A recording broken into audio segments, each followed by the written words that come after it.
प्रेम से बोलिए जितवाहन भगवान की जय, जित्या माई की जय। हर हर महादेव। देवों का देव महादेव जी के चरण में प्रणाम करती हूँ, मेरा प्रणाम स्वीकार हो।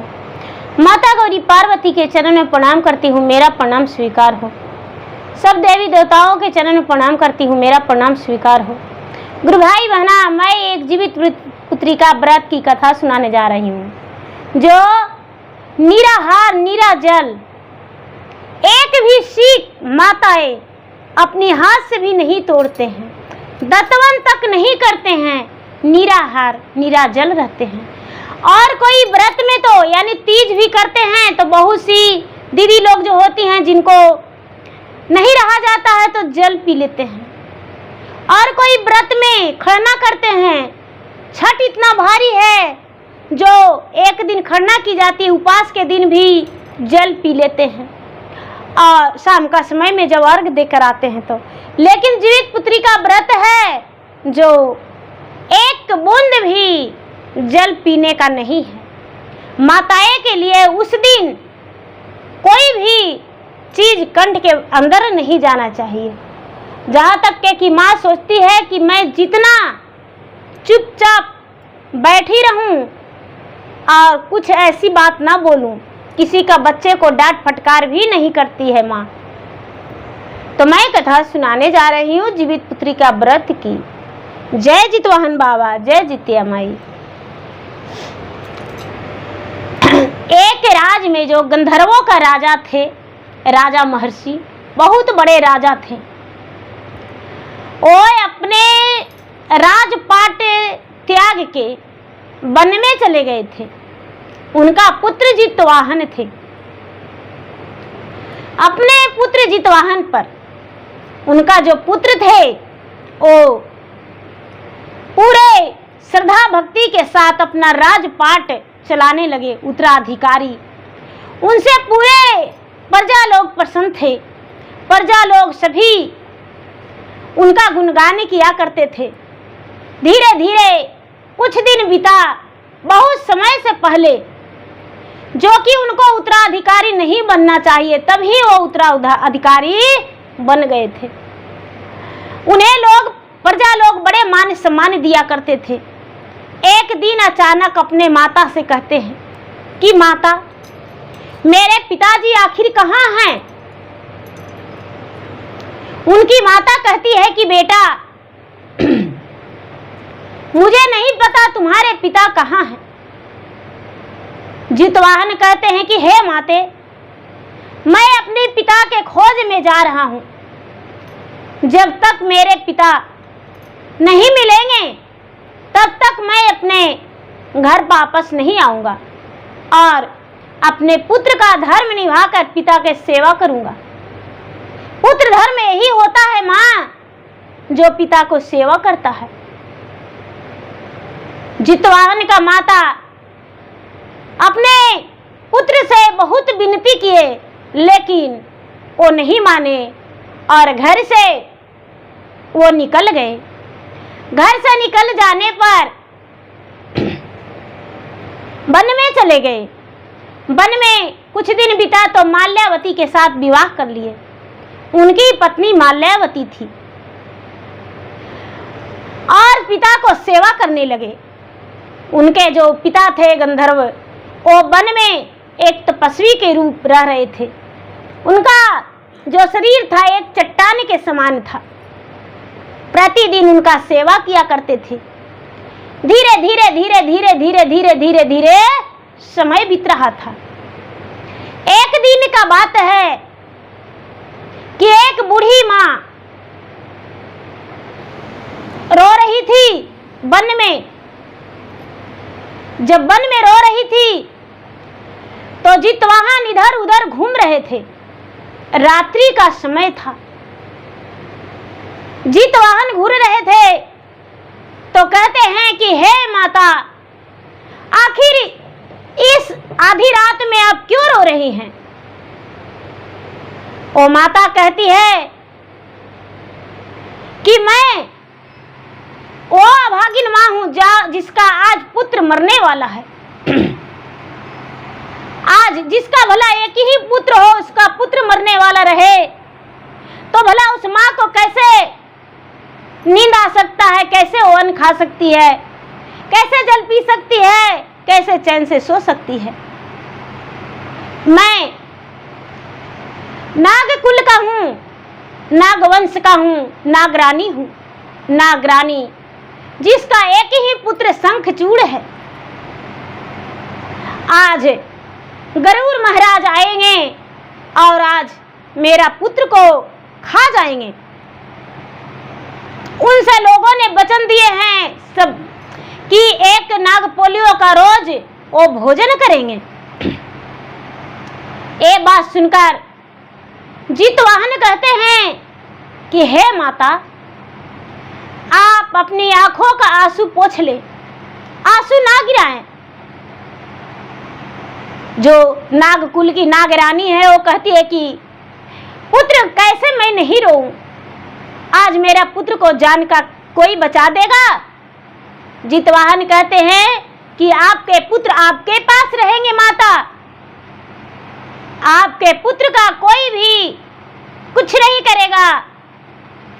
गरुड़ महाराज आएंगे तो गरुड़ महाराज के बदले में उन्हें और किसी का जीवन आहार बन जाएगा। कहते हैं नागरानी से कि हे माते, जब गरुड़ महाराज आते हैं तो अपने पुत्र का कैसे उन्हें देते हैं भोजन के लिए।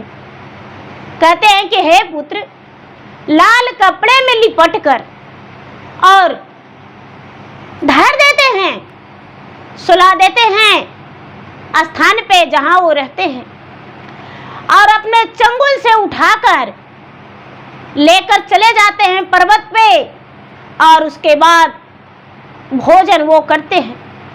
बच्चे बहुत चीखता चिल्लाता है, बहुत रोता है, बहुत गरजता है, लेकिन गरुड़ महाराज का तरीक भी दया नहीं आता है। ओ हर नाग पोलियो का एक दिन एक रोज एक का भोजन करते हैं। जितवाहन कहते हैं कि हे माते, कब वो आएंगे? तो ठीक आधी रात में। कहते हैं कि हे माते, मुझे लाल कपड़े में लिपट दीजिए, जहां भी वो रहते हैं वहां मुझे सुला दीजिए। नागरानी जो हैं आशीर्वाद देते हैं, कहते हैं कि धन हो बेटा, जो आज तूने मेरा पुत्र को जान बचा लेगा। मेरा तो कई पुत्र था, लेकिन पारा पारी करके सारा पुत्र को खा गया था। आज मेरा एक ही पुत्र बच रहा था, और उस पुत्र को आज तूने मेरा बचा लिया। क्या करते हैं नागरानी?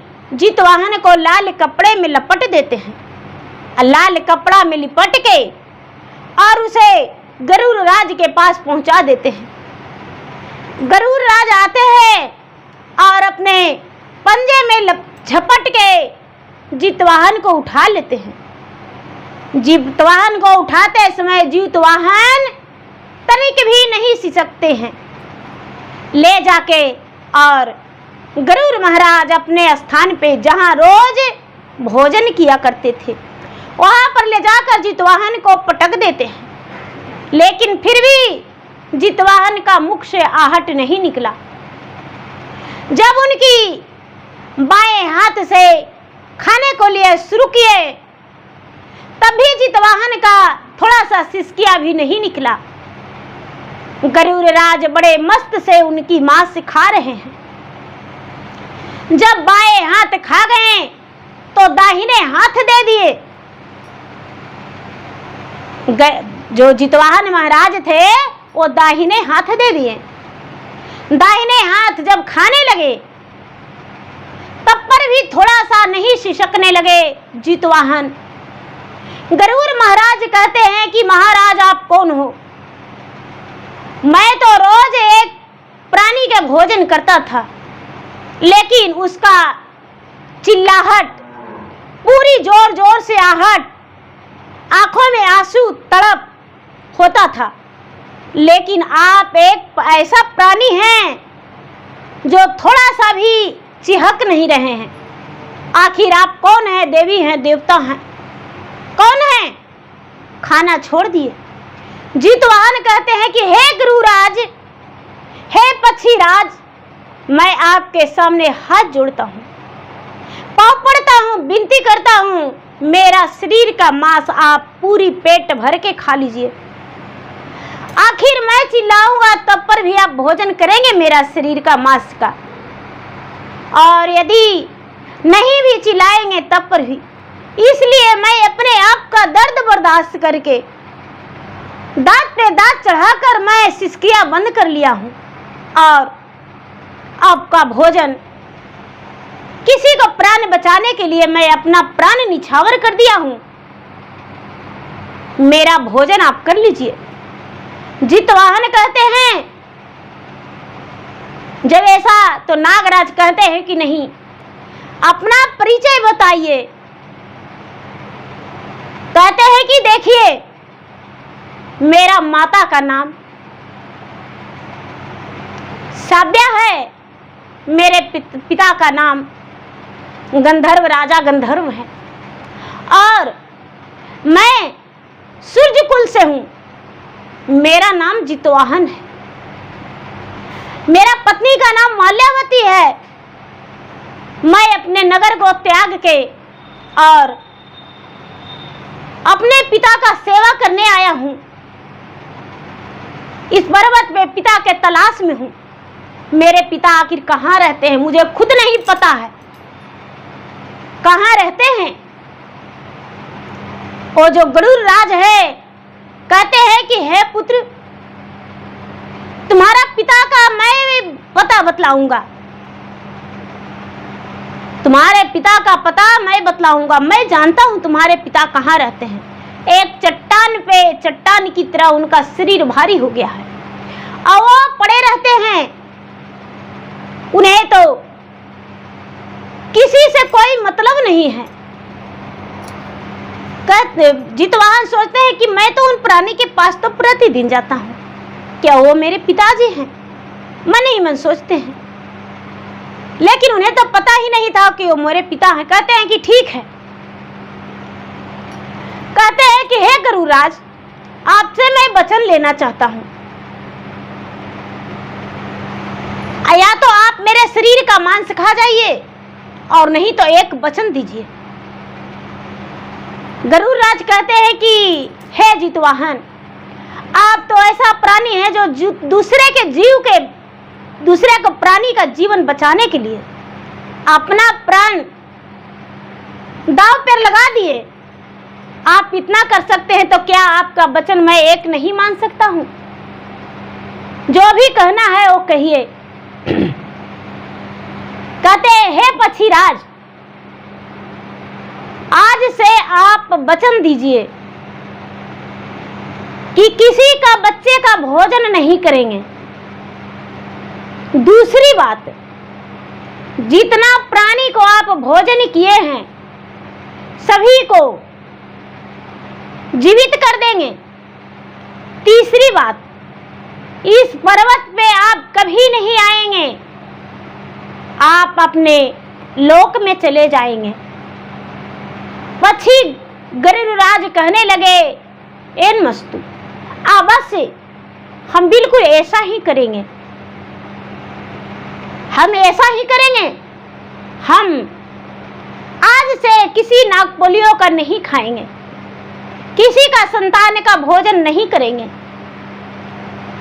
कोई माता अब निपुती नहीं कहलाएगी। इतना कह के और कहते हैं कि ठीक है, जितना मैं भोजन किया हूं सबका हड्डियां एक जगह जमा कर दो। जितवाहन वहां जमा करने लगे। जो गरुड़राज हैं वो उड़कर चले गए कहाँ? अमृत लोक, अमृत लाने के लिए। अमृत लेकर आए और अमृत लेकर आकर जितना खाए हुए हड्डियां था सब पे छिड़क दिए और सारा प्राणी जीवित हो गए। अमृत का छिट्टा पड़ते ही सारा जितना का भोजन गरुड़राज किए थे सब जीवित हो गया। सब उठकर बैठ गए, सब खड़े हो गए। सब खड़े हो गए। उसके बाद कहते हैं कि ठीक है, 2 वचन तो आप, 1 वचन तो पूरा कर दिए, जीवित भी कर दिए, यहाँ से आप जाने का भी वचन दे दिए, मुझे पिता से मिलवा दीजिए। कहते हैं कि ठीक है, ठीक है, आपको पिता से हम मिलवा देंगे, आपका वरदान तो हम पूरा कर दिए। आप जो आपको हम बोले वरदान मांगिए, तो वरदान आप मांगे, आपको तो हम पूरा कर दिए। लेकिन मेरा एक वरदान और है, एक बात और है, वो ध्यान से सुन लीजिए। जितवाहन कहते हैं, हे पक्षी गिरिराज, आप जो भी कहेंगे वो बात मैं ध्यान पूर्वक सुनेंगे। कहते हैं कि ठीक है, आज का दिन आश्विन मास पितरपक्ष, सप्तमी के लोग नहाई खाई करेंगे। अष्टमी का दिन कोई भी माता भोजन नहीं करेगी, निराहार निराजल उपवास व्रत रखेगी अपने पुत्र की लंबी आयु के लिए। आज जब हम जीवित किए हैं तो आज अष्टमी का दिन है। आपका नाम का गुणगान होगा, आपके नाम का पूजा होगा, सभी माताएं आपके नाम का पूजा करेंगे, उसका पुत्र का लंबी आयु होगा। लोग कहते हैं कि पितरपक्ष में कोई पूजा पाठ नहीं होती है, लेकिन आपका पूजा पितरपक्ष में ही होगा। जितवाहन कहते हैं कि तो ठीक है, पितरपक्ष में किया जाएगा, अच्छा की बात है। ये व्रत जो है अष्टमी व्रत, जितिया, खैर जितिया के नाम से जाना जाएगा और सभी माता करेंगे। इतना ही में फिर कहते हैं गरुड़ पक्षीराज कि ठीक है, हे जितवाहन, मेरे पंख पे आप बैठ जाइए, आपके पिता के पास हम पहुंचा देंगे। गरुड़ राज जो हैं अपने पंख फैला दिए, जितवाहन बैठ गए। जितवाहन बैठकर और अपने पिता के पास चले गए। जब पिता के पास चले गए, पूरी अपने पिता को सेवा करने लगे। पिता का आँख खुला तो गुस्से में नाराज होकर कहने लगे कि हे पुत्र, मैं तो तुम्हें सौंपा था कि अपना राजपाट देखना, आज मेरा सारा राजपाट तहस नहस हो जाएगा, कौन देखेगा मेरा राजपाट। जितवाहन कहते हैं कि पिताजी, पुत्र का वही धर्म होता है, पुत्र वही कहलाता है जो अपने माता पिता का सेवा करे, और आप तो वन में आ गए तो हम आपका सेवा नहीं किया तो पुत्र नहीं, इसलिए आपको घर चलना होगा। गंधर्व कहते हैं कि नहीं, हम नहीं जाएंगे। जितवाहन कहते हैं कि तो आप नहीं जाएंगे तो अपना प्राण इसी वन में त्याग देंगे, अपना प्राण को निछावर कर देंगे, त्याग कर देंगे। आप नहीं जाएंगे तो हम भी नहीं जाएंगे। उनकी पत्नी जो है माल्यावती, वो भी जाती है। नागरानी है, वो भी वहां जाकर और जितवाहन को धन्यवाद करते हैं, उनके पिता से अर्जी करते हैं कि हे महाराज, आपके पिता के, आपके पुत्र के पूरा जग में नाम प्रज्वलित होने वाला है। आपका पुत्र जो हैं बहुत अच्छे हैं, बहुत गुणवान है। यहाँ गरुड़ राज आते थे, एक नागपोलियों का रोज खा जाया करते थे, लेकिन इन्होंने उन्हें अर्जू करके, विनती करके, या जैसे भी अपने ज्ञान से उन्हें जाने को लिए कह दिए और गरुड़ राज जो है वो चले गए। इसलिए महाराज आप अपने घर चल जाइए। ऐसा बात कहने पर जो जितवाहन का पिता थे वो घर जाने के लिए तैयार हो गए, और जितवाहन और उनके पिता और उनकी पत्नी तीनों अपना नगर को चल दिए। जो जितवाहन की माता थी, कई वर्ष बीत गया था, जितवाहन की माता थी, वो आस लगाए रोज देखती थी कि हे भगवान, कब मेरे पति आएंगे, कब मेरा पुत्र आएगा। प्रजा जो थे, प्रजा एकदम निराश होकर, पूरी राज सूखा पड़ गया था। जब वहां पहुंचे अपने राज में तो पूरा राज हरा भरा हो गया, एकदम तालाब में पानी लबालब हो गया, नहर, तालाब, पोखरा, हरा सब पानी से लबालब हो गया। पूरा जो था बाग बगीचा हरा भरा हो गया। सभी लोग जितवाहन को देखकर प्रसन्न हो गए और जितवाहन अपना नगर को लौट गए। अपनी माता को सारी कहानी बताए। उनकी माता जो हैं सब इनकी नाम का गुणगान किए और सबको बताए। उसी समय से जीवित पुत्री का व्रत सभी लोग माताएं करने लगी अपने पुत्र की लंबी आयु के लिए। तो गुरु भाई बहना, जो भी माता है, चाहे जो भी कष्ट करना पड़े अपने पुत्र के लिए, माता कष्ट करती है। हाथ में डाल अवोल जीतवान बाहर लाल, जितवान बाहर लाल, नदी आया रे जितवाहन करथी पुकार लाल, नदी आया रे जितवाहन करथी पुकार लाल, सब हेते वही जितवाहन हाथ जोड़ ले खाड़ लाल, हाथ जोड़ ले खाड़ लाल, बांझी तेरी आवाज जितवाहन रोवई जा रे बेजार लाल, बांझी तेरी आवाज जितवाहन रोवई जा रे बेजार लाल, चुप राही हमारो से बकिया लाल, तोरा के देवो ते वही गोदी में बालक लाल, तोरा के देवो ते वही गोदी में बालक लाल, तू जे करी हाथे वही जितिया बारतिया लाल, तो जे करी हाथे वही जितिया बारतिया लाल। जय जितवाहन बाबा।